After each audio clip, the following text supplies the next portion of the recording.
Assalamualaikum warahmatullahi ta'ala wabarakatuh. Al-Fatihah. A'udzu billahi minasy syaithanir rajim. Bismillahirrahmanirrahim. Alhamdulillahi rabbil alamin. Ar-Rahmanir Rahim. Maliki yaumiddin. Iyyaka na'budu wa iyyaka nasta'in. Ihdinas siratal mustaqim. Siratal ladzina an'amta 'alaihim ghairil maghdubi 'alaihim waladdallin. Amin. إن الله وملائكته يصلون على النبي يا أيها الذين آمنوا صلوا عليه وسلموا تسليما اللهم صل على سيدنا محمد وآله وسلم اللهم صل على سيدنا محمد وآله وسلم اللهم صل على سيدنا محمد وآله وسلم اللهم صل على سيدنا محمد وآله وسلم اللهم صل على سيدنا محمد وآله وسلم اللهم صل على سيدنا محمد وآله وسلم اللهم صل على سيدنا محمد وآله وسلم اللهم صل على سيدنا محمد وآله وسلم اللهم صل على سيدنا محمد وآله وسلم اللهم صل على سيدنا محمد وآله وسلم اللهم صل على سيدنا محمد وآله وسلم عدد ما وسعه علم الله. Alhamdulillah wassalatu wassalamu ala asyrafil anbiya'i wal mursalin sayyidina Muhammad wa ala alihi wa sahbihi ajma'in. Allahumma ighfir li ummati sayyidina Muhammadin sallallahu alaihi wasallam wa aslih ummata sayyidina Muhammadin sallallahu alaihi wasallam wa farrij an ummati sayyidina Muhammadin sallallahu alaihi wasallam warham ummata sayyidina Muhammadin sallallahu alaihi wasallam wa alif baina qulubi ummati sayyidina Muhammadin sallallahu alaihi wasallam lima tuhibbu wa tardah waftah lana futuhal arifin bik bihaqqi sayyidina Muhammadin sallallahu alaihi wasallam. Subhanaka la ilma lana illa ma 'allamtana innaka antal alimul hakim wa la hawla wa la quwwata illa billahil aliyyil azim.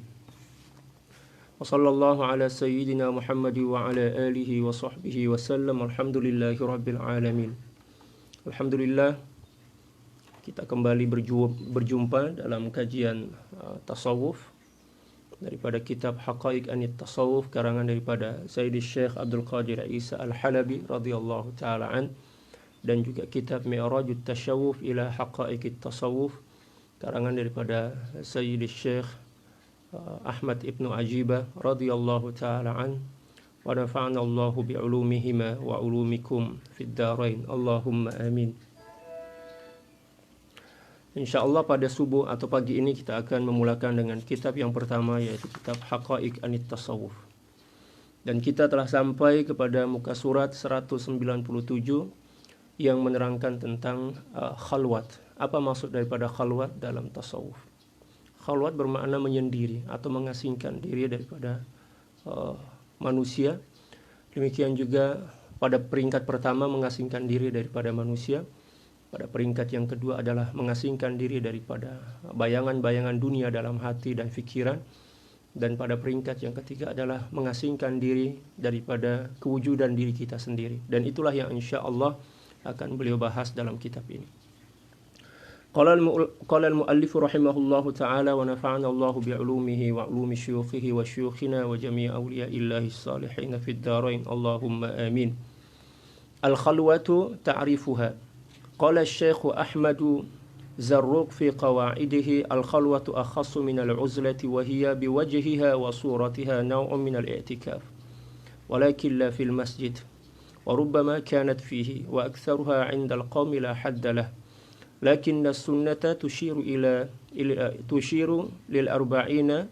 للأربعين لمواعدة موسى عليه السلام والقصد في الحقيقة 30 إذ هي أصل مواعدة وجاور عليه الصلاة والسلام بغار حراء شهرا كما في مسلم وقد اعتزل نساءه وشهر الصوم واحد وزيادة القصد ونقصانه كالمرود في سلوكه أقلها 10 لاعتكافه عليه الصلاة والسلام للعشر وهي للكامل زيادة في حاله ولغيره ترقية ولا بد من أصل يرجع إليه والقصد بها تطهير القلب من أدناس الملابسة وإفراد القلب لذكر واحد وحقيقة واحدة ولكنها بلا شيخ مخترة ولها فتوح عظيم وقد لا تصح بأقوام فليعتبر كل أحد بها حاله فالخلوة إذن انقطاع عن البشر لفترة محدودة وترك للأعمال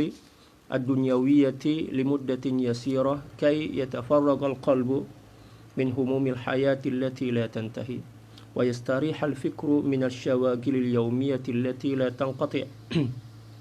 Thumma dhikru lillahi ta'ala biqalbin hadirin khashi'in wa tafakkurun fi ala'ihi ta'ala ana al-layli wa atrafa an-nahar wa dhalika bi irsyadi syaikhin 'arifin billah yu'allimuhu idza jahil wa yudhakkiruhu idza ghafil wa yunashituhu idza fatar wa yusa'iduhu ala daf'il wasawisi wa hawajisin nafs.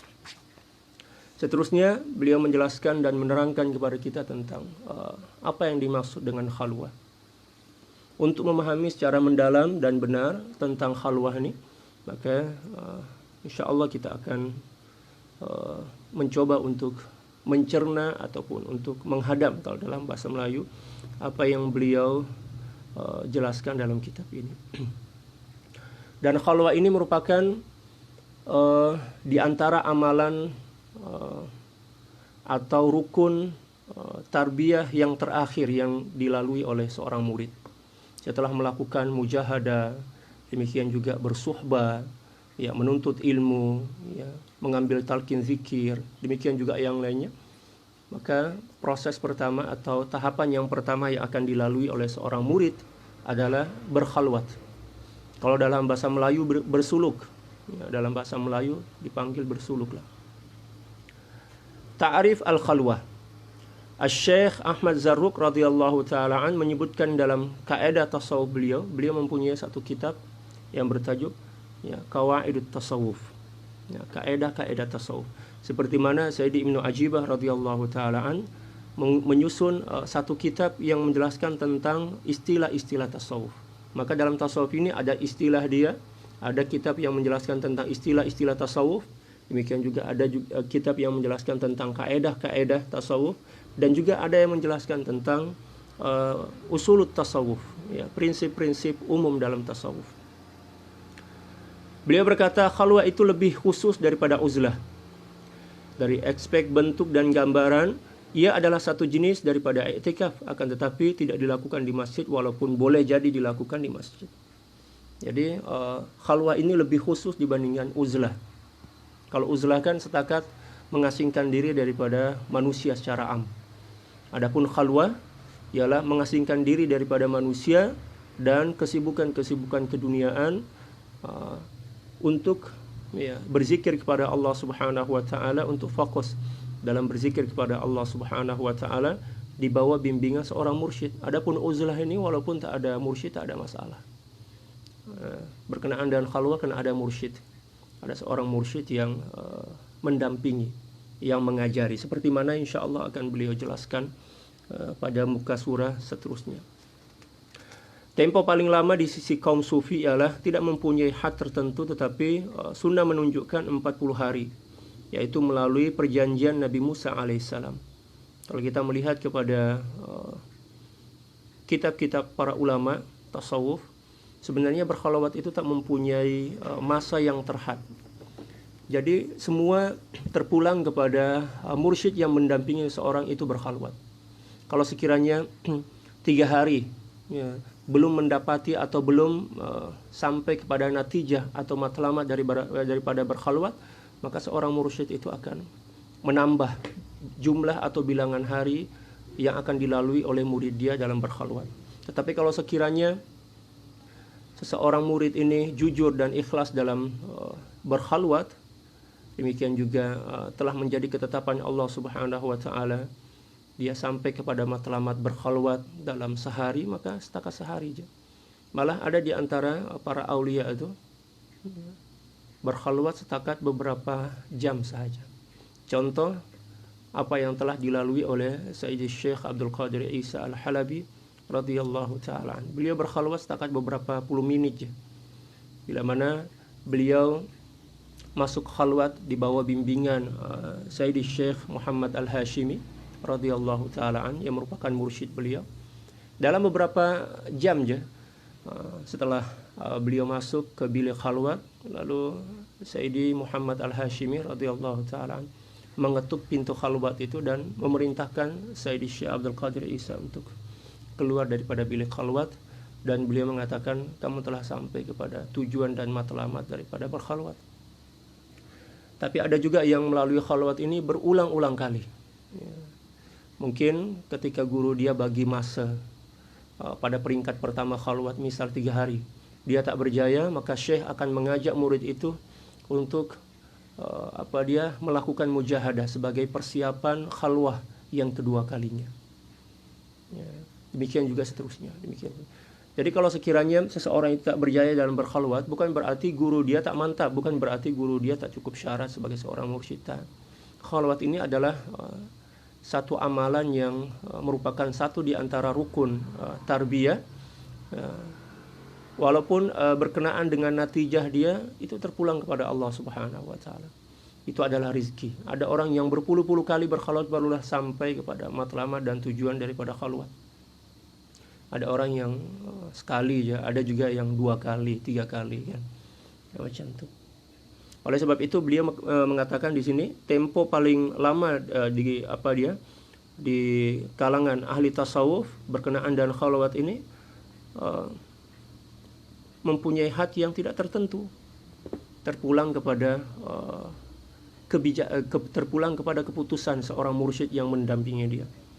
Tetapi sunnah menunjukkan 40 hari, yaitu seperti mana perjanjian Nabi Musa alaihissalam ketika mana pergi menemui Allah Subhanahu wa taala atau menerima wahyu di Bukit Tursina. Apa yang dikosotkan dalam hakikat ialah 30 hari. Ya, dalam Al-Qur'an kan ketika mana Nabi Musa diajak atau diperintahkan oleh Allah Subhanahu wa taala untuk berjumpa, untuk menerima wahyu di Tursina, pada mulanya kan dia 30 hari. Wa wa'adna Musa 30 lailan wa atmamna 10 dalam Al-Qur'an seperti itu kan. Mulanya 30 tetapi disempurnakan oleh Allah Subhanahu wa taala menjadi 40. Walaupun hakikatnya 30 hari. Karena ia merupakan asal perjanjian dan baginda Rasulullah sallallahu alaihi wasallam juga mendiami Gua Hira selama sebulan. Sebagaimana yang terdapat dalam Sahih Muslim. Apa yang dilakukan oleh baginda Rasulullah SAW ketika beliau berkhalwat di Gua Hira 30 hari, sama seperti mana jumlah asal daripada perjanjian Nabi Musa untuk berjumpa dengan Allah Subhanahu wa taala di Bukit Tursina. Pada mulanya adalah 30 hari, tetapi disempurnakan menjadi 40 hari. Demikian juga baginda Rasulullah SAW meninggalkan istri beliau selama 30 hari. Bulan puasa juga sebulan temponya, yaitu 30 hari. Bertambah atau berkurangnya bilangan hari adalah bergantung kepada murid dan dalam menjalani suluk. Jadi bertambah atau berkurangnya hari itu terpulanglah bergantung kepada murid yang melalui suluk ataupun murid yang berkhalwat. Ya, kalau sekiranya murid ini jujur dan sebelum masuk khalwat dia telah melakukan mujahadah yang sempurna, maka dia telah mempunyai kelayakan untuk melakukan khalwat, dan insya Allah sekejap je dia akan boleh sampai kepada matlamat dan tujuan daripada berkhalwat. Adapun seseorang yang tidak pernah melakukan mujahadah sebelum berkhalwat, maka bukan mustahil dia boleh sampai kepada tujuan daripada berkhalwat, tapi memang rasa-rasanya perlu masa. Oleh sebab itu, sebelum kita masuk kepada tahapan terakhir dalam perjalanan suluk atau perjalanan kerohanian menuju kepada Allah Subhanahu wa taala, yaitu khalwah, maka kita kena melalui setiap tahapan itu secara sempurna. Sempurnakan dulu satu peringkat, peringkat pertama, peringkat kedua, peringkat ketiga, peringkat keempat, lepas itu barulah masuk pada peringkat yang terakhir, yaitu khalwat. Ya, terutama berkenaan dengan mujahadah. Mujahadah ini merupakan persiapan yang paling prinsip atau yang paling asas sebelum seseorang memasuki khalwat. Adapun seseorang yang tak pernah bermujahadah, demikian juga tak pernah apatah lagi tidak mengamalkan zikir-zikir yang telah Syekh bagi kepada dia, nak terus masuk khalwat itu memang buang-buang masa lah. Buang-buang masa. Tak payah masuk khalwat dulu. Dan berkenaan dengan khalwat ini bukan keputusan daripada diri kita, tetapi ianya adalah merupakan keputusan daripada Syekh. Kita tak boleh meminta kepada Syekh, Syekh saya nak masuk khalwat. Ya, kita tak boleh sebenarnya, secara adab kita tak boleh. Ya, Syekh akan tengoklah, kalau sekiranya kita cukup syarat untuk masuk khalwat, maka Syekh mesti akan panggil kita. Kalau kita tak cukup syarat, Syekh tak panggil lah. Tapi terkadang-kadang kita yang nak. Ya, bila mana kita nak, Syekh bagilah peluang. Oke lah kalau nak khalwat, ya, boleh.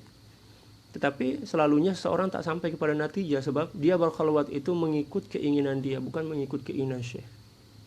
Tetapi bila mana seorang telah melakukan tahapan demi tahapan, mulai daripada tahapan yang pertama sampai kepada tahapan sebelum berkhalwat ini, dia lakukan secara sempurna, maka terkadang-kadang Syekh terus ajak masuk khalwat. Masuk khalwat. Dan bila mana dia masuk khalwat, maka dalam beberapa masa insya Allah akan sampai kepada matlamat dan tujuan sebenar daripada khalwat. Atau bahkan terkadang Syekh tak ajak murid itu untuk berkhalwat. Sebab tanpa berkhalwat pun dia telah sampai kepada natijah dan matlamat daripada berkhalwat. Sebab kejujuran dia. Ya, demikian juga disebabkan kerana mujahadah dia yang sempurna dan juga zikir dia yang senantiasa dia jaga dengan baik, macam itu. Jadi tahapan demi tahapan kita kena lalui dengan sabar, ya, dengan ketekunan, dengan tawakal kepada Allah. Ya, jangan tergesa-gesa. Selalunya kita ini tergesa-gesa, nak terus sampai kepada tujuan tapi tak nak melalui proses. Nah, itu menjadi masalah besar dalam kehidupan kita. Ketika mana kita ingin terus sampai kepada matlamat dan tujuan tanpa melalui, tanpa ingin, ya, melalui proses, itu sebenarnya sesuatu yang menurut akal mungkin walaupun tidak mustahil, tetapi rasa-rasanya perlu masa. Oleh sebab itu, laluilah tahapan demi tahapan tarbiyah itu dengan penuh kesabaran. Demikian juga tawakal kepada Allah, keyakinan kepada Allah bahwa kita insya Allah akan sampai kepada tujuan sebenar daripada perjalanan yang kita lalui itu. Jangan tergesa-gesa. Sebab selalunya suatu perkara yang kita lakukan secara tergesa-gesa tidak akan sampai kepada matlamat yang kita harapkan, ya kan? Man ista'jala bi syai'in uqiba bi qabla awanihi uqiba bi hirmani. Seseorang yang tergesa-gesa untuk mendapatkan sesuatu yang belum masanya, maka dia akan dihukum oleh Allah Subhanahu wa taala dengan hukuman, yaitu dia tidak akan mendapatkan apa yang menjadi tujuan, ya, daripada apa yang dilakukannya. Oleh sebab itu jangan tergesa-gesa, santai aja. Ikuti proses sesuai dengan prosedur yang telah ditetapkan oleh para ulama, para aulia, sehingga kita boleh sampai kepada matlamat yang sebenar dengan hasil yang memuaskan, hasil yang diharapkan. Tempo paling sedikit ialah 10 hari. Ya, kerana baginda Rasulullah SAW beriktikaf selama 10 hari. Bagi yang kamil, ya, khalwat ini merupakan tambahan kepada ahwalnya, dan bagi yang selain daripada yang kamil merupakan peningkatan, ya, tarqiyah, istilah dia tarqiyah.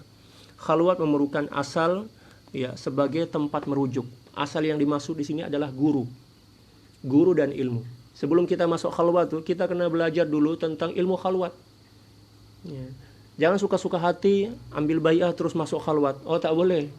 Segala sesuatu, setiap peringkat yang kita lalui dalam bertasawuf ini ada ilmu dia. Ada ilmu yang kita kena faham, demikian juga ada adab-adab yang kita kena jaga dengan betul, demikian juga ada tahapan-tahapan yang kita kena sabar melaluinya agar kita boleh sampai kepada matlamat. Setiap peringkat kena ada ilmu, ada kesabaran, dan ada adab yang kita kena jaga. Dan yang terpenting daripada itu adalah ikut petunjuk guru. Guru cakap E, lakukan E. Guru cakap B, lakukan B, macam itu. Ketaatan kita, ketundukan kita kepada tunjuk ajar ataupun petunjuk daripada Syekh itu akan memutuskan mata rantai perjalanan yang begitu panjang menjadi ringkas, menjadi singkat. Sebab satu di antara tujuan kita bertasawuf di bawah bimbingan seorang mursyid adalah liqatil masafat, untuk memutuskan atau untuk meringkaskan, ya, jarak tempuh perjalanan kerohanian kita menjadi ringkas. Tanpa ada mursyid, tanpa ada guru, maka mungkin untuk menuju kepada satu maqam saja itu perlu berpuluh-puluh tahun. Adapun dengan berkat bimbingan seorang mursyid yang kamil dan mukamil, maka terkadang-kadang untuk melalui seluruh tahapan dalam bersuluk itu tak perlu waktu yang panjang, tak perlu waktu yang lama. Ada di antara para aulia yang melalui proses suluk itu hanya beberapa hari aja. Ya. Dan ada juga yang melaluinya berpuluh-puluh tahun tak sampai-sampai. Jadi ada beberapa perkara yang perlu kita perhatikan dalam mengamalkan tasawuf ini. Bermula daripada sidqut tawajjuh ya, ilallah. Kejujuran hati kita menginginkan Allah. Bukan tujuan-tujuan yang lain, bukan nak menjadi wali, bukan nak mendapatkan karomah, bukan nak mendapatkan syuhra. Ya, apa dia syuhra itu bukan nak menjadi orang yang terkenal, dikenali sebagai seorang ahli ibadah, demikian juga yang lainnya kan, dan sebagainya. Tetapi tujuan kita adalah Allah saja. Bukan tujuan nak mencari surga dan pahala, bukan. Sidqut tawajjuh ilallah. Ini merupakan intipati daripada ajaran tasawuf. Itu yang kita kena letak dalam diri kita. Bila mana sidqut tawajjuh telah pun kita letak dalam diri kita, maka kita kena jaga dengan keikhlasan, kesabaran dan tawakal, serta keyakinan kepada Allah Subhanahu wa taala. Setelah itu barulah kita memulakan perjalanan itu dengan ilmu. Ya, setiap tahapan yang kita akan lalui itu kita mulakan dengan ilmu. Setelah kita fahami ilmunya secara mendalam dan benar, ya, dengan merujuk kepada para ulama yang pakar, maka kita melangkah kepada langkah yang pertama, yaitu mempelajari adab-adab daripada setiap peringkat itu. Ya. Setelah itu barulah kita amalkan di bawah bimbingan seorang mursyid. Nah, bila mana kita lalui seluruh tahapan-tahapan dia dengan benar dan betul, ya, disertai dengan kesabaran, keistiqomahan, demikian juga keyakinan kepada Allah Subhanahu wa taala, maka terkadang-kadang perjalanan yang sepatutnya kita lalui berpuluh-puluh tahun, mungkin dalam sebulan 2 bulan boleh kita selesaikan dengan senang, dengan gampang. Sebab apa? Ya, kita ada persediaan. Kita ada persediaan. Apatah lagi kita sepenuhnya tunduk dan patuh kepada perintah Syekh. Itu diantara prinsip yang paling asas lah, yang paling mendasar, yaitu tunduk dan patuh, ya, kepada Syekh, seperti mana tunduk dan patuhnya, atau pasrah lah, macam itu istilah kita, pasrah, seperti mana pasrahnya mayit, ya, di tangan orang-orang yang memandikannya. Kal mayyiti 'inda ghasilihi, kata para ulama. Kata Al-Imamul Ghazali dalam kitab Ihya, ya, kal mayyiti 'inda ghasilihi, serupa macam seorang mayit di tangan orang yang memandikannya. Ya. Tak ada gerakan apapun juga kecuali dia ikut, ya, apapun yang diinginkan oleh orang yang memandikannya. Demikian juga kita kepada guru. Seperti mana ta'rif daripada murid kan? Kata para ulama, ya, al-muridu huwa man taraka iradatahu li iradati syaikhihi. Seorang murid yang hakiki, murid yang sejati adalah seseorang yang telah berjaya membuang keinginan dia, membuang ilmu dia, dan tunduk patuh kepada guru dia. Membuang segala-gala apa yang dimilikinya untuk patuh dan tunduk pada keinginan guru dia. Dan itulah yang perlu kita perhatikan dengan betul. Jangan pula kita ikut tarbiyah atau berada di bawah pentarbiyan seorang syekh, tetapi hati kita bersama yang lain. Kita mengambil baiat dan talqin kepada seorang syekh, tetapi kita pula tunduk dan patuh kepada guru yang lain. Atau kita mencari-cari guru yang lain. Itu adalah penyakit yang cukup, ya, berbahaya. Bila mana kita buat macam itu, walaupun 1000 tahun kita melakukan perjalanan kerohanian ini, kita tidak akan boleh sampai kepada matlamat yang sebenar. Tetapi bila mana kita jujur dan sebenar-benar ikhlas dalam mengikuti jejak langkah dan tunjuk ajar daripada guru kita, maka dalam masa yang ringkas dan singkat kita insya Allah boleh sampai kepada matlamat sebenar. Jadi tujuan daripada perjalanan rohani kita bukanlah sesuatu yang jauh seperti mana perhitungan akal kita melalui langkah kaki, tidak. Ya, jauh tidaknya perjalanan itu terpulang kepada kejujuran, bergantung kepada kejujuran dan keikhlasan kita untuk melalui proses yang telah ditetapkan, atau proses yang telah ditetapkan oleh Allah Subhanahu wa taala melalui para ulama, macam itu, melalui para aulia.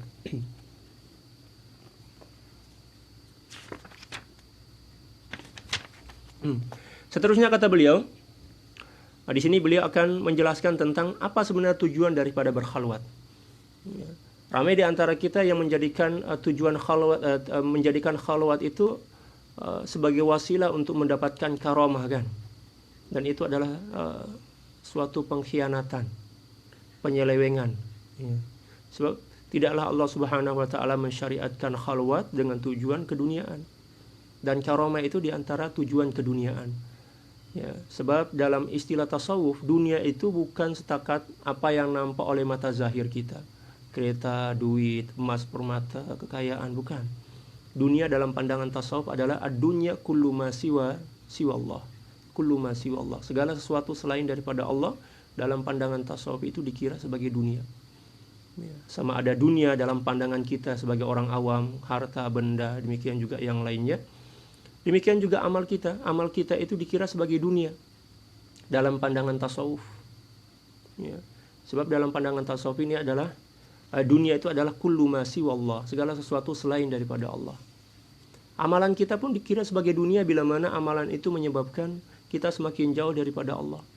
Dengan semakin meningkatnya amal kita semakin sombong, semakin angkuh, semakin bongkak, semakin merasa diri hebat, maka amalan itu dikira sebagai dunia. Segala sesuatu selain daripada Allah dan menyebabkan kita terhalau atau terhalang daripada Allah Subhanahu wa taala dikira sebagai dunia. Sama ada ilmu kita, ibadah kita, demikian juga yang lain. Seterusnya kata beliau, tujuan berkhalwat adalah untuk menyucikan hati daripada kotoran yang menyelubungi, ya, serta menyelubungi, maksudnya mengotori hati kita, serta mengosongkan hati untuk senantiasa mengingati Allah Subhanahu wa taala. Ya, yang Maha Tunggal, ya, hakikat yang satu. Tujuan kita berkhalwat ini adalah untuk membersihkan pikiran dan hati kita daripada bayangan-bayangan kebendaan, bayangan-bayangan dunia selain daripada Allah Subhanahu wa taala. Dan tujuan yang kedua adalah untuk menenggelamkan atau mengaramkan hati kita dalam mengingati Allah Subhanahu wa taala dengan syuhud dan dengan ayan atau ayan, ya, dengan penyaksian hati kita kepada kebesaran-kebesaran Allah Subhanahu wa taala. Khalwat tanpa bimbingan seorang mursyid adalah sesuatu yang membahayakan. Ya. Bila mana kita nak berkhalwat tetapi tak ada mursyid yang membimbing kita, maka lebih dekat kepada bahaya dibandingkan kepada manfaat yang akan kita terima. Ya, mungkin orang akan bertanya, kenapa pula boleh macam tu, Ustaz? Ya, kita dah tahu dah sedia maklum bahwa khalwat itu tujuannya adalah untuk berzikir kan, untuk mengosongkan hati kita daripada segala sesuatu selain daripada Allah. Memang betul tujuan dia, betul lah. Tapi masalahnya, kewujudan seorang syekh sebagai pembimbing ini merupakan suatu syarat yang kita kena penuhi sebelum kita berkhalwat. Sebab seseorang yang berkhalwat tanpa bimbingan seorang mursyid akan menyebabkan dia semakin tersesat jalan. Ya, sebab saat kita berkhalwat itu banyak benda yang kita akan nampak, bukan nampak oleh mata zahir kita, nampak oleh hati kita. Banyak alam yang perlu kita lalui. Nah, ketika seseorang melakukan khalwat tanpa bimbingan seorang mursyid, maka dikhawatiri atau ditakutkan dia akan berhenti pada suatu tahap tertentu yang mana dia merasa bahwa dirinya telah sampai kepada tujuan, sehingga dia berhenti kat situ disebabkan karena banyaknya perangkap-perangkap yang membuat dia terpesona, yang membuat dia terfana, ya kan, terkesima kalau dalam bahasa Indonesia, sehingga ketika itu dia berhenti kat situ lah. Apatah lagi ketika mana syaitan dan iblis serta nafsu membisikkan di telinga ataupun hatinya dengan bisikan-bisikan. Contoh misal dia cakap, Tuan dah sampai dah nih, tengoklah, dah inkishaf dah nampak dah rahasia-rahasia. Walaupun sebenarnya rahasia yang nampak itu adalah fata morgana. Rahasia yang nampak itu adalah tipuan belaka. Tetapi disebabkan karena dia tak mempunyai mursyid, tempat merujuk, tempat bertanya, demikian juga tempat dia mengambil sokongan doa, demikian juga tunjuk ajar, maka dia akan terhenti kat situ. Bila mana dia berhenti kat situ, dia keluar daripada khalwat, disitulah dia mendakwa yang dia itu seorang wali, yang dia itu mempunyai karomah dan letak diri dia sebagai seseorang yang layak untuk dihormati, layak untuk disanjung dan dipuji. Nauzubillah, itulah kerosakan yang mesti berlaku bagi seorang sesiapapun yang melakukan khalwat tanpa adanya bimbingan seorang mursyid yang kamil dan mukamil. Mesti jadi kacau lah, kacau balau dalam bahasa Indonesia. Itulah ramai kita jumpa orang yang mendakwa diri sebagai wali kan, boleh tengok perkara-perkara yang gaib. Dia cakap je macam tu, itu tanda bahwa dia sebenarnya tak sampai kepada hakikat. Sebab seorang yang sampai kepada hakikat, sampai kepada tujuan, melakukan suluk, melakukan perjalanan kerohanian dini, bila mana dia dah sampai dia akan menyembunyikan dan merahasiakan rahasia atau perkara-perkara berkenaan. Tapi bila mana ada seorang yang suka-suka hati, kalau dalam bahasa Indonesia itu menebar pesona lah, dia cerita tentang perkara-perkara kerohanian, ya, tapi dia tak pernah sampai kepada hakikat itu akan lebih membahayakan dan lebih membinasakan diri dia. Sama ada di dunia, demikian juga di akhirat kelak. Na'udzubillah summa na'udzubillah min dzalik. Oleh sebab itu beliau berkata,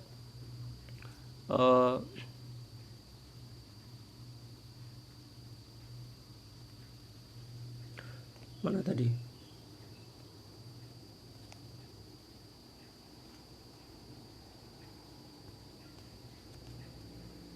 Ya, berkhalwat ini perlu kepada mursyid. Ya. Tujuan khalwat adalah untuk menyucikan hati daripada kotoran yang menyelubungi hati serta mengosongkan hati untuk mengingati Allah Subhanahu wa taala yang Maha Esa dan juga merupakan hakikat yang tunggal. Khalwat tanpa syekh adalah sesuatu yang berbahaya, ya. Dan khalwat ini mempunyai futuh yang agung dan kadang-kadang kurang sesuai bagi setengah manusia. Jadi khalwat ini mempunyai futuh. Futuh itu artinya ketersingkapan hijab rohani. Dan terkadang khalwat ini tak sesuai untuk orang-orang tertentu atau setengah manusia, tak sesuai. Sebab apa? Tak cukup syarat. Misal seseorang yang tak cukup syarat untuk melakukan khalwat dan dia melakukan khalwat, memaksa diri untuk melakukan khalwat, maka itu cukup berbahaya bagi hati dia, ya, cukup berbahaya. Oleh itu setiap orang hendaklah berwaspada dengan ahwalnya terhadap perkara tersebut, ya, kita kena berwaspadalah. Kita kena faham tentang kapasiti dan kemampuan kita. Ya, tak payahlah kita paksa-paksa diri, kita sorok-sorok diri nak segera berkhalwat. Ya, yang terpenting adalah kita tunaikan dulu apa yang sepatutnya kita buat. Bila mana kita dah tunaikan semuanya dan kita layak untuk melakukannya, walaupun kita tak minta, maka Allah Subhanahu wa taala akan bagi laluan kepada kita untuk melakukannya. Ya. Tujuan kita dan yang terpenting kita lakukan adalah menunaikan perintah. Ya, tak payah kita masuk campur, berkenaan dengan perkara-perkara yang bukan keputusan kita, bukan tugas kita, bukan bukan wazifah kita, ya, bukan urusan kita. Ya. Urusan kita adalah menunaikan perintah, ya, mempersiapkan syarat-syarat yang menyebabkan kita layak untuk mendapatkan suatu anugerah, ya, kan? Seperti mana yang telah disebutkan oleh Sayyidi Ibnu Athaillah Sakandari radhiyallahu taala dalam kitab Hikam beliau. Beliau berkata, ijtihaduka fima dumina lak wa taqsiruka fima tuliba mink dalilun ala intimasil basirati mink.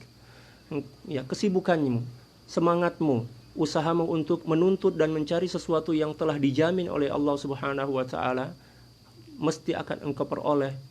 Tetapi dan menyebabkan engkau lalai daripada menunaikan sesuatu yang dituntut oleh Allah Subhanahu wa taala, maka itu tanda bahwa telah berlaku kebutaan dalam mata hatimu. Ramai di antara kita yang terlalu sibuk untuk menuntut kelayakan untuk mendapatkan sesuatu yang mulia, tetapi kita tak pernah peduli, kita tak pernah mencoba untuk melakukan dan menunaikan syarat-syarat yang menyebabkan kita layak untuk mendapatkan kemuliaan itu. Dan itu adalah satu di antara tanda bahwa hati kita benar-benar sedang berada pada penyakit yang kronik lah, penyakit yang cukup, ya, teruk dalam bahasa kita. Ya. Na'udzubillah summa na'udzubillah min dzalik.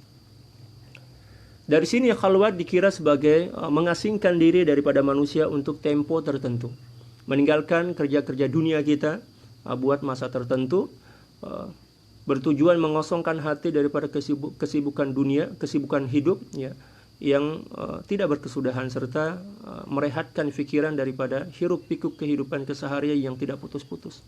Itulah tujuan daripada kita berkhalwat, untuk merehatkan pikiran dan hati kita. Sebab bila mana pikiran kita terlalu sibuk dengan benda-benda yang lain, maka hati kita tak boleh berzikir kepada Allah. Ya kan? Sebab hati ini, tuan-tuan dan puan-puan, seperti yang telah disebutkan oleh Allah Subhanahu wa taala dalam suratul Ahzab, "Ma ja'alallahu lirajulin min qalbayn fi jawfi." Tidaklah Allah Subhanahu wa taala menjadikan dua hati dalam satu rongga, dalam satu dada manusia. Bermakna manusia tak boleh mengingati dua benda dalam satu masa. Bila mana fikiran dan hati kita sibuk dengan dunia, itu bermakna kita sedang lalai daripada Allah. Sebab kita tak mampu menampung dua benda dalam satu masa. Hati kita tak mampu menampung dua benda dalam satu masa. Bila mana hati kita ingat kepada dunia, itu bermakna kita sedang lalai daripada Allah. Bila mana kita mengingati Allah Subhanahu wa taala, satu di antara tanda dia adalah kita telah berjaya melupakan segala sesuatu selain daripada Allah. Jadi kalau ada orang cakap saya sedang mengingati Allah, tetapi pada masa yang bersama dia mengingati makhluk, maka itu adalah suatu kedustaan. Ya, itu adalah tipu daya. Ma ja'alallahu lirajulin min qalbayni fi jawfi. Tidaklah Allah Subhanahu wa taala menjadikan dua hati dalam satu dada manusia, yang bermaksud tak boleh mengingati dan tak boleh menampung dua benda dalam satu masa. Adakah di antara kita yang boleh ingat kunci kereta kita dan bini kita dalam satu masa? Tak ada. Kalau kita ingat kunci kereta, maknanya kita lalai, lupa daripada bini kita dan lupa dari segala-galanya. Apa yang kita ingat itulah yang menguasai hati kita, dan tak mungkin benda lain boleh masuk. Orang yang senantiasa ingat dunia, maknanya dia lalai daripada Allah. Dan seseorang yang mengingati Allah Subhanahu wa taala dengan sebenar-benar, tanda dia lupa daripada segala sesuatu selain daripada Allah. Senang je kan sebenarnya kaedah dia. Tak payah nak tipu-tipu diri, oh saya ahli zikir. Ahli zikir tapi kita ingat makhluk, maknanya tipu dirilah. Nauzubillah, tsumma nauzubillah. Nah, khalwat ini merupakan satu amalan yang disyariatkan oleh Allah Subhanahu wa taala sebagai proses untuk penyegaran jiwa kita. Ya, macam komputer kita kan ada refresh ya. Nah, demikian juga ya, khalwat ini adalah refreshing dalam bahasa Indonesia. Refreshing dalam bahasa Indonesia lah ini untuk hati kita.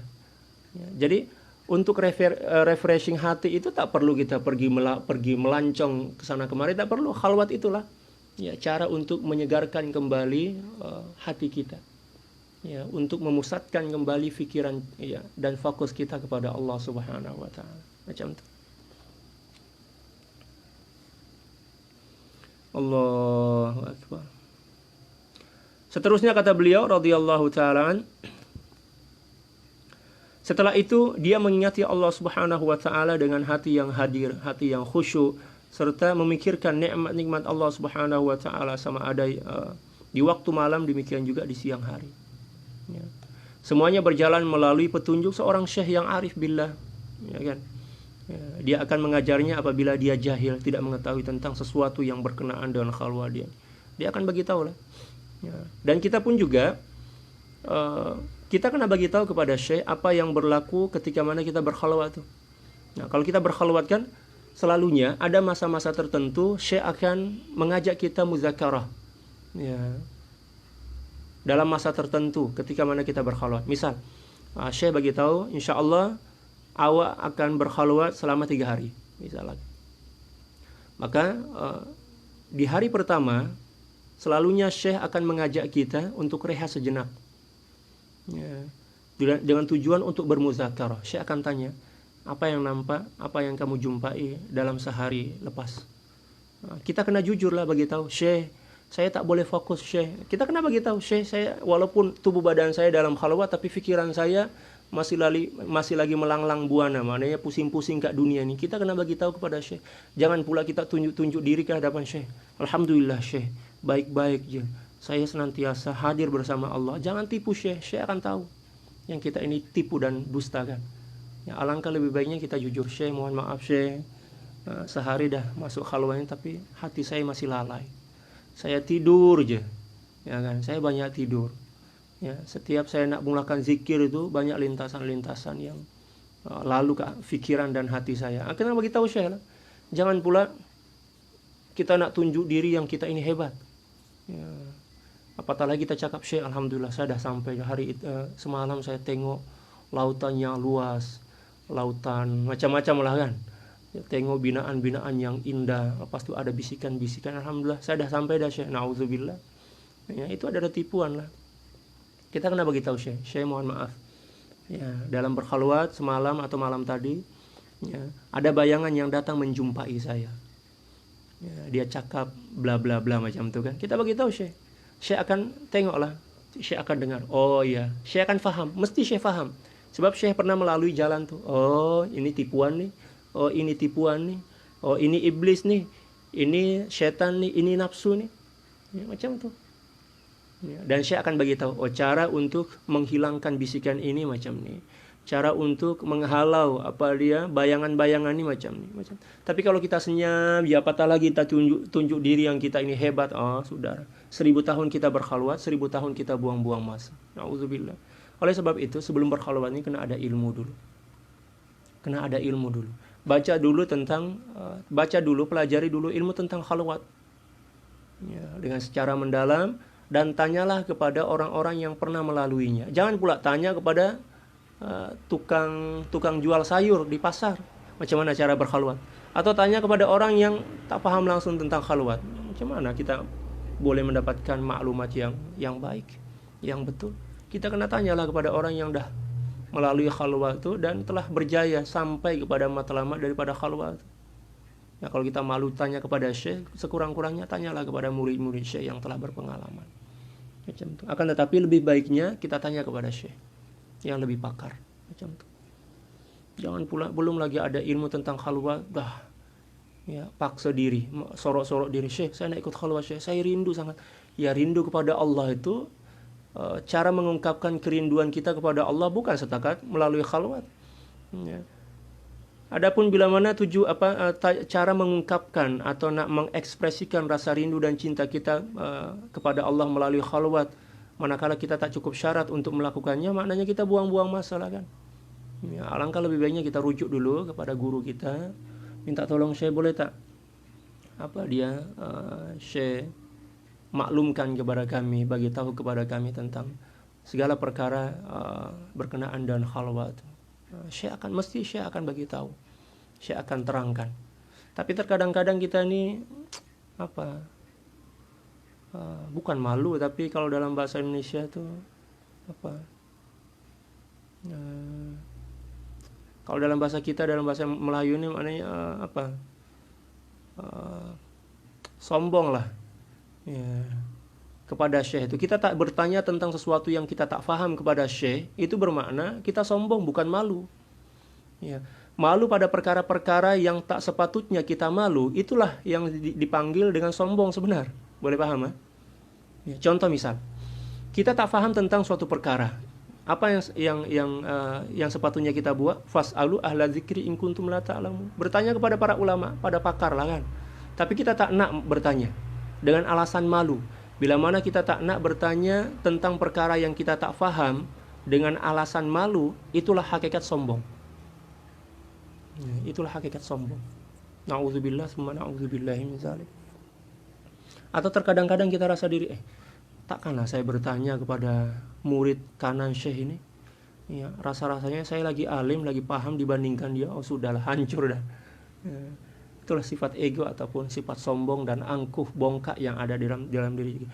Bila mana sifat itu masih lagi ada pada diri kita sebelum berkhalwat, tak payah kita berkhalwat. Buang-buang masa. Alangkah lebih baiknya masa yang kita nak guna untuk berkhalwat itu kita guna untuk bermujahadah. Mujahadah dulu. Ya, mujahadah. Dengan melakukan 4 rukun mujahadah yang selalu saya sampaikan dah kan. Ya, yang pertama adalah ya, qillatit ta'am, kurangkan makan.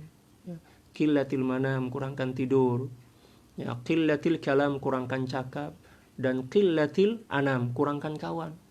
Bila mana 4 rukun daripada khalwat ini kita tunaikan dengan baik dan kita sibukkan hati kita dan berzikir kepada Allah, maka dalam masa yang ringkas kita akan sampai kepada kesempurnaan mujahadah.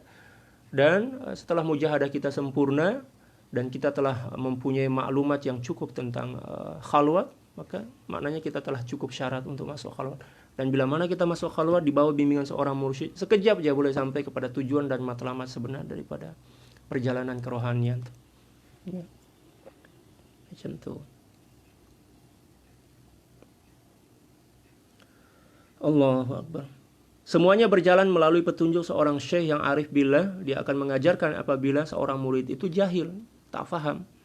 Ya, mengingatkan apabila seorang murid itu tenggelam dalam kelalaian. Ya kan? Demikian juga memberikan semangat apabila dia sedang lemah, serta membantunya untuk menolak segala was-was dan kecelaruan dalam jiwa. Ya, syekh itulah yang akan menolong kita. Ya. Bila mana kita berkhalwat seorang-seorang tanpa ada sokongan seorang syekh, siapa yang mendoakan kita? Siapa yang tunjuk ajar kepada kita? Tak adalah iblis lah dan syaitan lah. Na'udzubillah. Seperti mana yang telah dikatakan oleh para ulama, "Man la syaikhallah fasyaitanu, man la syaikhallah fasyaitanu syaikhullah." Seseorang yang tak mempunyai mursyid, seseorang tak mempunyai guru dalam melakukan suluk atau as-sair ilallah, perjalanan kerohanian menuju kepada Allah, maka mestilah syaitan ataupun iblis nafsu dia yang akan menjadi guru kepada dia. Na'udzubillah, tsumma na'udzubillah. Seterusnya kita akan membahas tentang tariqatuha, ya, tata cara berkhalwat. Oke. Sanian tariqatuha. Yadhkurul Ghazali rahimahullahu ta'ala tariqatal khalwati wa marahilaha wa maqamatiha. فيبين أن الشيخ يلزم المريد زاوية ينفرد بها ويوكل به من يقوم له بقدر يسير من القوت الحلال فإن أصل الدين القوت الحلال وعند ذلك يلقنه ذكرا من الأذكار حتى يشغل به لسانه وقلبه فيجلس ويقول مثلا الله الله أو سبحان الله أو ما يراه الشيخ من الكلمات فلا يزال يواظب عليه حتى يسقط الأثر عن اللسان وتبقى صورة اللفظ في القلب ثم لا يزال كذلك ini معطوف pada yang di atas tu.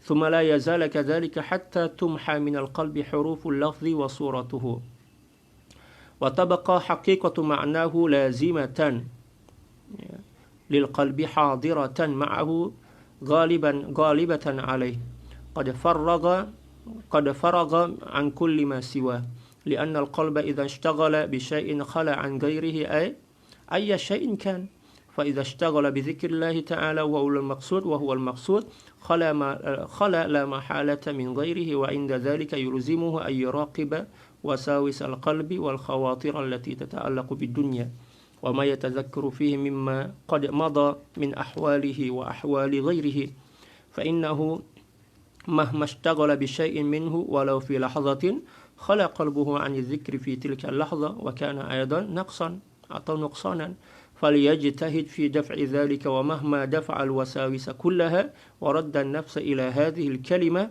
جاءته الوساوس من هذه الكلمة وإنها ما هي وما قالنا الله يعني وأي معنى كان إلها وكان معبودا ويأتريه عند ذلك خواطر تفتح عليه باب الفكر وربما يرد عليه من وساوس الشيطان ما هو كفر وبدعة ومهما كان كارها لذلك ومتشمرا لإماطته عن القلب لم يضره ذلك وهذه الوساوس منقسمة إلى قسمين. Nah, seterusnya beliau akan menerangkan kepada kita tentang tata cara berkhalwat. Dekat sejam dah. Al-Imamul Ghazali radhiyallahu taala an telah menyebutkan tentang kaifiyat atau tata cara berkhalwat. Ya, demikian juga menjelaskan tentang peringkat dan makom-makom yang dilalui oleh seorang ketika mana berkhalwat. Ya, ada peringkat dia, ada ahwal, ada keadaan dan kondisi ya, hati ketika mana kita berkhalwat. Ini diantara ilmu yang kita kena faham sebelum kita masuk khalwat tuh. Ya. Seterusnya kata beliau menerangkan seorang syekh ya, akan memerintahkan seorang murid itu untuk melazimkan diri atau bertempat di suatu zawiyah. Zawiyah itu tempat khos lah, ya, tempat khos yang telah disediakan oleh syekh untuk bersendirian ya, pada masa tertentu. Ya.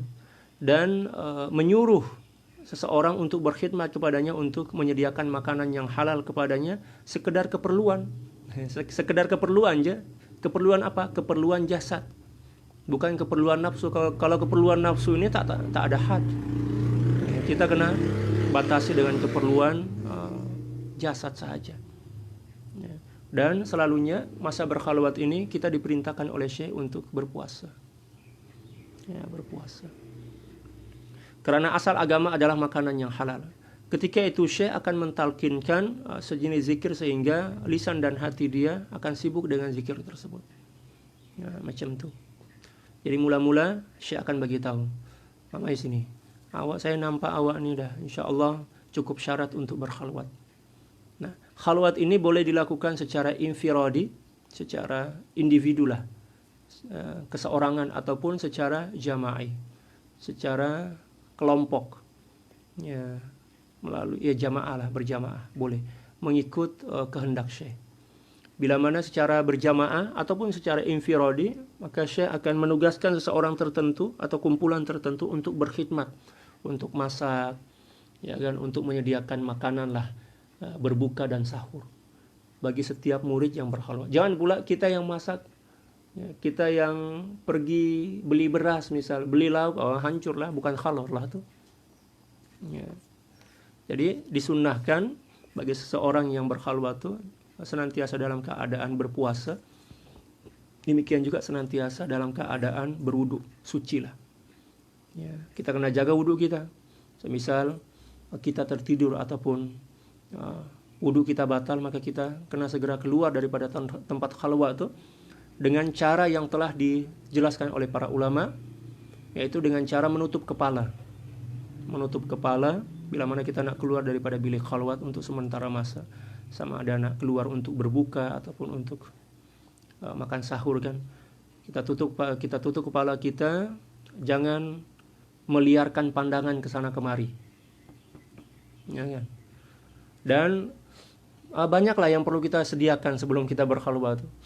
Tempat khalwat atau bilik makan kita itu adalah bilik makan yang tertutup. Jangan pula bilik makan kita kat balkoni misalkan, boleh tengok sana sini, rosaklah konsentrasi kita, rosak fikiran kita, sehingga bila mana kita masuk balik ke ruang khalwat itu seolah-olahnya kita baru memulakan khalwat, walaupun kita dah sehari ataupun 2 hari kat bilik khalwat. Oleh sebab itu banyak benda yang perlu kita sediakan, kita tutup kepala kita, jangan menoleh ke sana kemari, kecuali tengok jalan je. Jangan pula tak tengok jalan, nanti jatuh kan, tersandung kaki jatuh, patah kaki masuk hospital, batal lah khalwat tu. Jadi jaga diri, jaga hati, jangan tengok sesuatu yang tak perlu, tutup mata. Tengok, berwudu, setelah berwudu itu balik masuk ke bilik khalwat. Tak payah nak solat sunat, tak payah, terus duduk, teruskan zikir kita. Jangan pula cakap jap saya nak solat sunat wudu dulu, lepas tu nak solat sunat hajat pula, lepas tu nak macam-macam. Tak payah. Khalwat itu adalah ibadah khas, ibadah khusus. Masuk bilik khalwat tu teruskan zikir dengan apa yang telah ditalkinkan oleh Syekh kepada kita, sama ada zikir Allah ataupun la ilaha illallah atau subhanallah, alhamdulillah, mengikut apa yang kita telah terima daripada guru kita. Jangan pula kita yang pilih, sudahlah Syekh bagi talqin kepada kita, kita diperintahkan berzikir dengan lafaz Allah, kita pula rasa-rasanya bosan nih berzikir dengan lafaz Allah, saya nak tukar sekejap, saya nak baca subhanallah atau salawat ke atas baginda Rasulullah. Gagal lah khalwat, sebab kita tak ikut perintah Syekh kan. Banyak benda yang perlu kita faham sebelum kita berkhalwat. Kalau kita tak faham tentang ilmu berkenaan dan khalwah ni, 1000 kali kita ulang-alik masuk khalwat dalam 100 tahun, tak boleh sampai kepada tujuan dia. Oleh sebab itu, ilmu itu adalah asas yang terpenting dalam setiap amalan.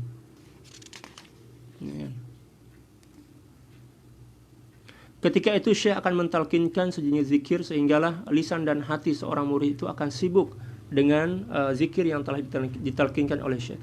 Contoh misal dia duduk dan menyebut Allah, Allah, subhanallah, subhanallah kan. ataupun kalimat-kalimat yang sekiranya sesuai menurut Syekh. Nah, Syekh yang akan menentukan. Allahu Akbar. Seterusnya kata beliau, seseorang murid itu senantiasa melazimi zikir, zikir yang telah diberikan tadi, ditalkinkan tadi, sehingga gugur asar atau kesan daripada lisan, dan yang kekal hanyalah gambaran lafaz pada hati. Mula-mula macam itu. Kita sibuk dengan zikir lisan dulu. Contoh misal Allah, Allah, Allah. Kita teruskan sampai betul-betul kita tak sadar diri lah. Kita ngantuk, kita kena lawan ngantuk. Tapi selalunya orang yang berkhalwat dan masa berkhalwat itu tak boleh nak melawan ngantuk, itu tanda bahwa mujahadah dia tak sempurna sebelum berkhalwat. Boleh ya? Hari itu masa guru kami buat satu program khalwah lah kan. Ramai jamaah yang datang jumpa dan saya, Ustaz macam mana nih Ustaz? Ya, baru aja masuk khalwah tuh udah ngantuk menguap dah, nak tidur ya Ustaz, ngantuk sangat. Saya pun senyum, dah boleh tahu, boleh terka dah bahwa mujahadah dia tak sempurna.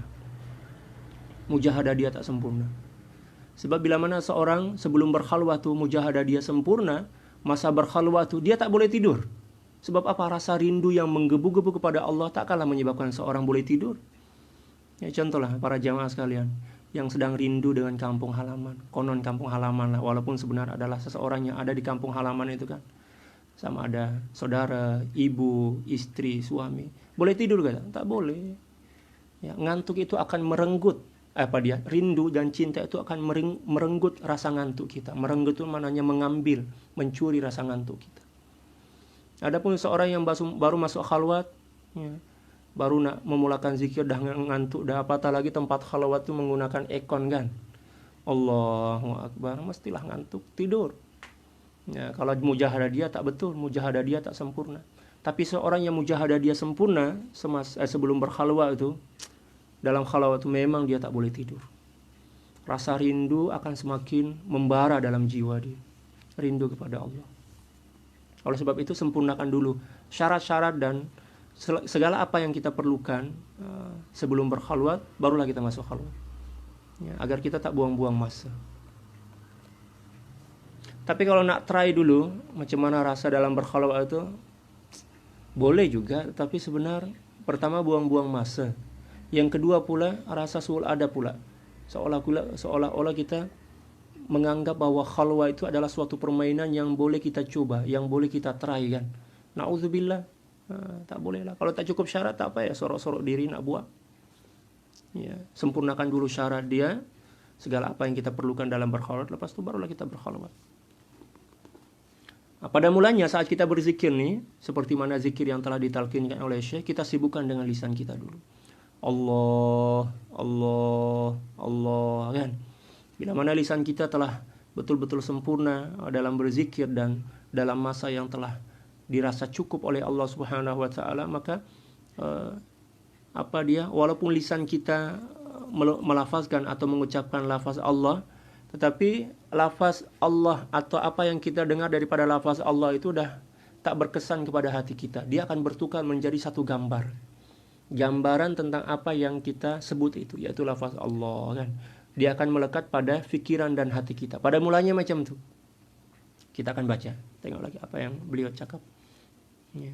Seorang murid itu senantiasa melazimi zikir yang tadi yang telah ditalkinkan oleh guru dia, sehingga gugur asar atau kesan daripada lisan, dan yang kekal hanyalah gambaran lafaz dalam hati. Lafaz Allah atau la ilaha illallah yang mula-mulanya di lisan, ya, akan masuk ke dalam hati dan hilang kesan lisan tuh.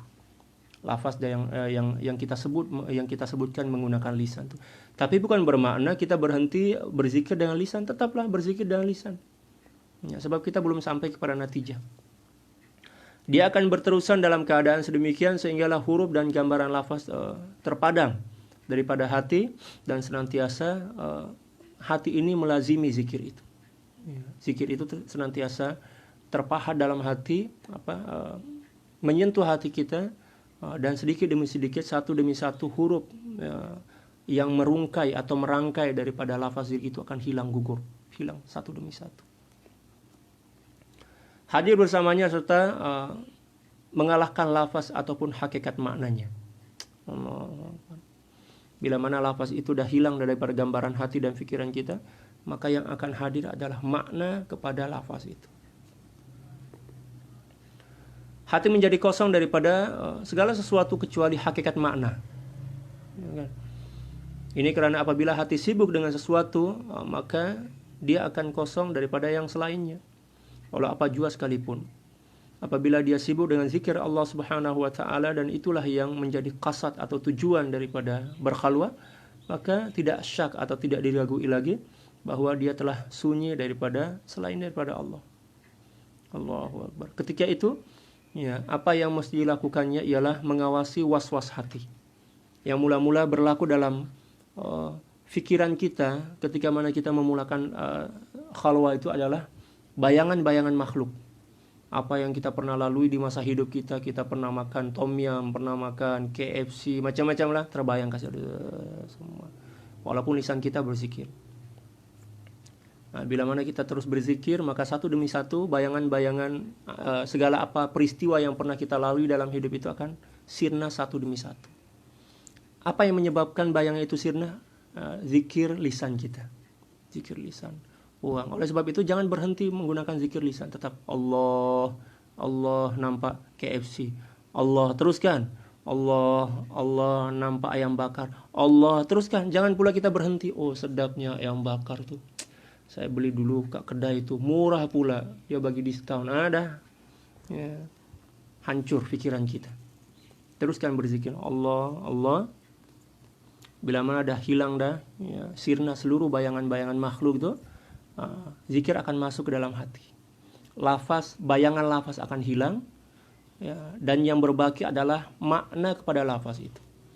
Nah, bila mana makna itu telah pun menyentuh hati kita dan gambaran lafaz dah pun hilang, terpadamkan daripada pikiran kita, jangan pula kita menyangka bahwa kita telah terbebas 100% daripada rintangan dan halangan. Tetap ada. Ya. Apa dia? Was-was syaitan dalam hati. Tadi kan gambaran bayangan makhluk kan. Bila mana zikir itu dah mulai menyentuh hati kita, maka syaitan gopoh-gopoh. Ya, apa dia? Membuat was-was dalam hati kita. Na'udzubillah, summa na'udzubillah. Segala lintasan yang berkaitan dengan dunia dan apapun, ya, dia ingati tentang perkara-perkara yang telah berlaku pada dirinya maupun orang lain. Nah, itulah yang ditiupkan, was-was yang ditiupkan oleh syaitan. Ya. Sudah gak? Kamu dulu pernah sholat kan? Kamu perasan tak? Wudhu kamu tak sempurna itu. Mula dia meniupkan was-was dalam hati kita. Macam-macam benda lah. Na'udzubillah. Selagi dia sibuk dengan sesuatu, walaupun hanya sesaat atau sedetik, niscaya sesuatu selain daripada zikir itu, niscaya pada saat itu hatinya akan lalai daripada zikir. Ya. Itu juga dikira sebagai suatu kekurangan, maka bersungguh-sungguhlah dalam menolaknya. Kita kena bersungguh-sungguh. Ya, oleh sebab itu, kewujudan syekh sebagai seorang pembimbing dalam melakukan khalwah itu cukup, sumbangan dia, ya, kalau dalam bahasa Indonesia, kontribusi dia cukup besar. Syekh akan mendoakan kita, Syekh akan senantiasa mengawasi setiap gerakan-gerakan kita dalam khalwat. Dia akan banyak-banyak bertawajuh kepada Allah, memohon kepada Allah Subhanahu wa taala agar kita selamat dalam perjalanan khalwat. Tapi kalau kita tak ada guru, tak ada mursyid, siapa yang nak mendoakan kita? Allahu Akbar. Selama mana seorang murid itu menolak segala was-was dan mengembalikan jiwa kepada kalimat tersebut, yaitu kalimat zikir yang telah ditalqin oleh guru tadi, mestilah was-was akan datang kepadanya melalui kalimat yang diucapkan. Tetap, ya, was-was itu akan datang, dihembuskan oleh nafsu dan syaitan. Was-was yang akan datang adalah pertanyaan-pertanyaan. Ya, apa pertanyaan itu? Apa maksud daripada kalimat itu? Awak paham ke? Ya. Apa maksud dan rahasia daripada kalimat yang kamu cakap itu? Apa makna kata Allah? Dia akan mulai. Kamu paham ke? Allah itu siapa? Ya kan? Bentuk Allah itu macam mana? Allah itu berada kat mana? Ya, Allah itu jantina dia apa? Macam-macam akan datang was-was tuh, syaitan dan iblis. Ya, serta nafsu. Ya.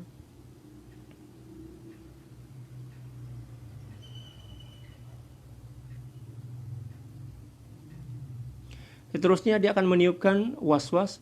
Ya. Ketika itu dia mulai Seterusnya dia cakap, karena makna yang mana satu lagi yang dikira sebagai Tuhan yang engkau sembah. Makna yang mana yang dikira sebagai Tuhan yang kamu sembah itu? Dia akan mengajak kita untuk memikirkan hakikat Tuhan. Nah, inilah punca kepada kehancuran yang selalu berlaku. Bagi seorang salik atau seorang yang berkhalwat tanpa bimbingan seorang mursyid, tanpa cukup ilmu sebelum berkhalwat, dia akan berpikir, oh Tuhan itu macam cahaya go. Dalam pikiran dia, datanglah syaitan dan iblis nafsu akan bagi sokongan. Betul, apa yang awak cakap itu betul dah. Tuhan itu cahaya. Nauzubillah, hancurlah. Lepas itu pula dia akan membisik, Tuhan kat mana? Awak tahu gak Tuhan itu berada kat mana? Lepas itu datang bisikan yang kedua pula cakap, oh Tuhan itu ada kat langit kok. Awak kena yakin tuh Tuhan ada kat langit. Datanglah ke langit. Sebab tak ada ilmu, tak ada bimbingan seorang mursyid, dia akan cakap, betul juga, Tuhan itu kan mulia, maknanya dia kena ada kat langit, tempat yang mulia lah. Seperti mana yang diyakini oleh puak-puak Wahabi itu kan, yang meyakini bahwa Allah itu ada di langit. Itulah satu di antara kecelaruan dalam berfikir, was-was syaitani dan nafsi. Na'udzubillah, nafsu. Allahu Akbar. Ketika itu dia akan mulai ditimpa oleh khawatir maknanya lintasan-lintasan yang membukakan pintu kufur dan kekufuran, demikian juga bid'ah. Was-was syaitan mungkin akan datang melalui pertanyaan apakah kufur dan bid'ah itu. Banyak benda yang akan berlaku dalam diri kita ketika mana berkhalwat.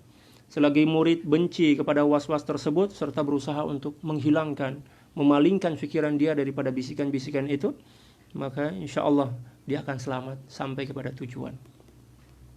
Nah, di sini beliau menjelaskan tentang beberapa jenis was-was. Demikian juga menjelaskan tentang hukum berkhalwat, dalil daripada Al-Quran dan hadis. Demikian juga menjelaskan tentang kesamaran yang berlaku ketika mana kita berkhalwat. Demikian juga membahas tentang pendapat-pendapat ulama tentang pentingnya serta faedah dalam berkhalwat. Demikian juga banyak benda berkenaan dengan khalwat yang beliau jelaskan dalam kitab ini dengan menakal kalam-kalam para aulia dan para ulama, agar kita semakin faham secara mendalam apa sebenarnya maksud dan tujuan daripada berkhalwat. Dan insyaallah kita akan sambung pada perjumpaan seterusnya. Wallahu subhanahu wa ta'ala a'la wa alam. Bagi para sahabat yang ada sebarang soalan atau mungkin ada kesamaran daripada apa yang saya sampaikan, bolehlah bagi soalan. Sebab saya campur-campur bahasa kan. Mungkin ada di antara para sahabat daripada Indonesia yang tak seberapa paham tentang maksud dan makna daripada apa yang saya sampaikan, boleh tulis ke ruang atau bilik komen. Wallahu subhanahu wa ta'ala a'la wa alam. Wa hadhil wasawisu munqasimatun ila qismain. Seterusnya beliau akan menjelaskan tentang dua jenis was-was yang ditiupkan oleh syaitan dan nafsu saat seseorang berkhalwat. Wallahu a'lam bishawab. Cukup sekian. Subhanaka la ilma lana illa ma 'allamtana innaka antal alimul hakim wa la haula wa la quwwata illa billahil aliyyil azim. Innallaha wa malaikatahu yusalluna 'alan nabiy ya ayyuhalladzina amanu sallu 'alaihi wa sallimu taslima. Allahumma salli ala sayyidina Muhammad wa alihi wa sallim. Allahumma salli ala sayyidina Muhammad wa alihi wa sallim. Allahumma salli ala sayyidina Muhammad wa alihi wa sallim. Allahumma salli ala sayyidina Muhammad wa alihi wa sallim. Allahumma salli ala sayyidina Muhammad wa alihi wa sallim. Allahumma salli ala sayyidina Muhammad wa alihi wa sallim. Allahumma salli ala sayyidina alihi wa sallim. Allahumma salli ala sayyidina Muhammad wa alihi wa sallim. Allahumma salli ala sayyidina Muhammad wa alihi wa sallim. Allahumma salli ala sayyidina Muhammad wa alihi wa sallim. Allahumma salli ala sayyidina Muhammad wa alihi wa sallim adada ma wasi'ahu ilmullah. Sekian, wallahul muwaffiq wal hadi ila sabilir rasyad wal afu minkum. Assalamu alaikum warahmatullahi taala wabarakatuh.